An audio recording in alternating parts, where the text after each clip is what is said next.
he said he was going to smash the gangs, didn't he? He hasn't done that very well. I think like one person's been arrested and that's it.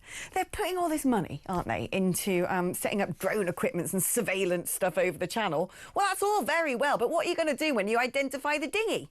Just bring people in and offer them a hotel room. That is a ridiculous policy. If you get rid of the demand side of things, then no one's going to be getting into those boats. If they don't think they come for housing and hotels and driving lessons and free mobile phones and pocket money and jobs with Deliveroo, then guess what? They won't be coming over to Britain. If they see on the other side of that channel nothing but some dingy little tents and a bowl of gruel from some do-gooder from Oxfam, they'll probably think, yeah, probably not worth paying a trafficker gazillions of pounds to get here.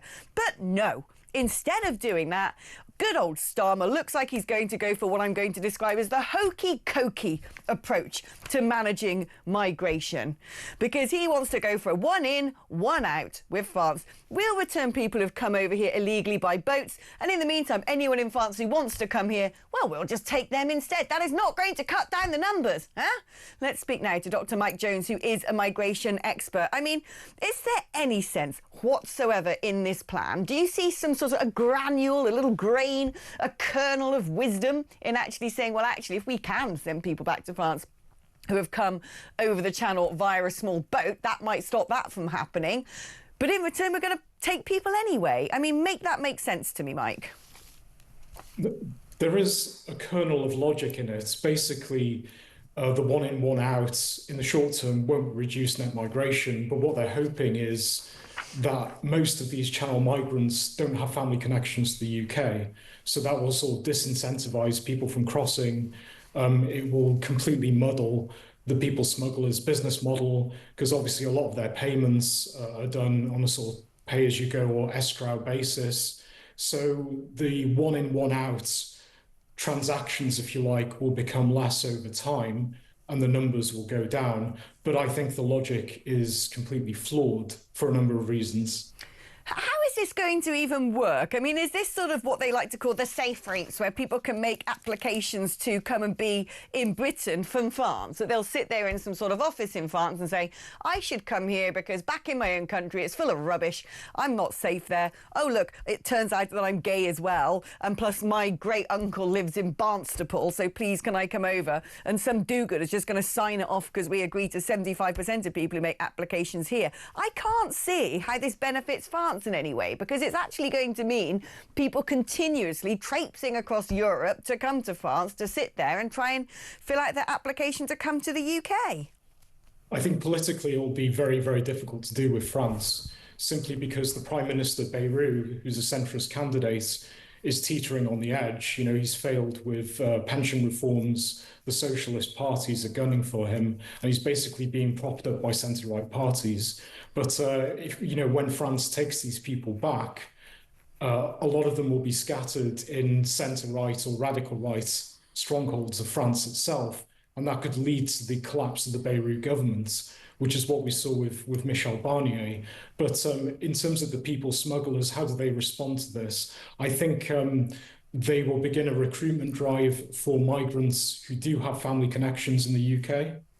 You know, they'll be like, listen, we can take you across the channel if you want, but we could just take you to France and you could be put on a waiting list to get there.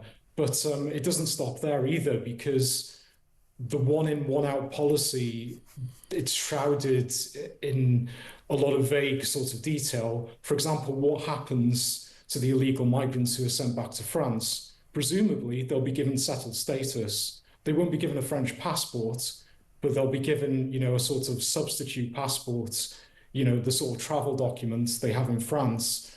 Well, what that basically means is they could actually make their way to the UK legally via, you know, a sort of tourist visa and basically overstay their visa.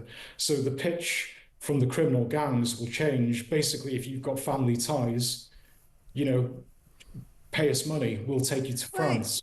But they're going to invent those family ties anyway, aren't they? You know, if people are chucking their documents in the water, who's to say that some sort of, you know, nifty people trafficker won't find Mohammed in Newcastle to turn around and go, yes, yes, that is my cousin. And yes, yes, we've known each other since we were 5 years old. We grew up together in the same little village in Afghanistan. They're going to game the system. Without a doubt, these people are clever. They know what they're doing. But who aren't clever, it seems to me, are the European Union and most of Europe, because we know now that this is the biggest issue facing Europe. There have been reports now in newspapers of something that I've been saying for a long time, that hostile states are in part of this as well. They're wanting to cause disruption and division by aiding and abetting these massive migratory flows, let alone terrorist actors and criminal cartels. Why can't Europe just deal with this and go, this is a state of emergency. We know we're being played. We know how dangerous a situation this is. From now on, we're going to make like Poland and say, no more asylum seekers. We've reached the limit. Why can't they just get a grip on this? Yeah, I mean, the use of migration as a weapon has been, you know, embedded in politics for a very long time. There's a very famous book called Weapons of Mass Migration. You know, sounds quite sensationalist, but it was written by an academic. And there are countries, you know, Turkey, for example, that use sort of migration as leverage in diplomatic relations. You know, obviously there's much talk about Russia doing this at the moment. The reason the Europeans can't get a grip of this is because they do not have a detain and deport policy. Detain and deport is quite simple. If somebody arrives illegally, you put them in a detention centre, and you return them to their country of origin in a very short space of time. But Europeans can't do this, partly because of the European Court of Human Rights, the Strasbourg Court, and partly because the ECHR, the European Convention of Human Rights, is embedded in domestic laws. Some countries are a bit more adept at doing this, Denmark, for example, but they have very different legal traditions to, say, the United Kingdom, where you know, the ECHR is basically a quasi-religion, and the most spurious excuses possible are used to prevent deportations. That's effectively it. It's path dependency, it's humanitarian laws that are completely outdated, and you've got a cottage industry of lawyers and activist judges who basically thwart this. You know, the nation states have become almost hollowed out Potemkin institutions where they can't actually deal with this directly.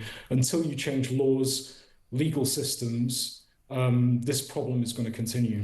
See, the general public is probably sitting listening to this thinking if they wanted to do something, they could. We've seen during COVID the sort of radical measures a government can take when they realise it's an unprecedented circumstance and quite what they can do and what powers are at their fingertips.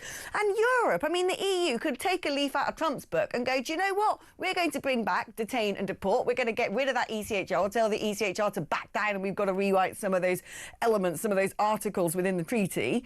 And meanwhile, if you don't take people back, we're going to cut off aid. We're going to slam massive tariffs on you. In fact, the EU surely has every single ability to control this situation, but for reasons that are just, you know, confuse me, they're not doing it. Yeah, it's because of an ideological gap between elite groups of people and general populations. Those ideological gaps have actually been there for a very, very long time. And the gap, to a certain extent, is narrowing, but they persist. Basically, elites, a lot of them don't really believe in proper border controls. They just take the most sympathetic humanitarian line when it comes to illegal immigrants. In terms of, you know, the economic impacts, the long-term impacts on national unity, the national security threats, and social cohesion and all that, that's, you know, it's a subsidiary matter for them. They don't really care. It's about the sort of humanitarian gesture and this sort of utopian idea that we can be, you know, some sort of unified multicultural continent, you know, holding hands and kumbaya under the rainbow.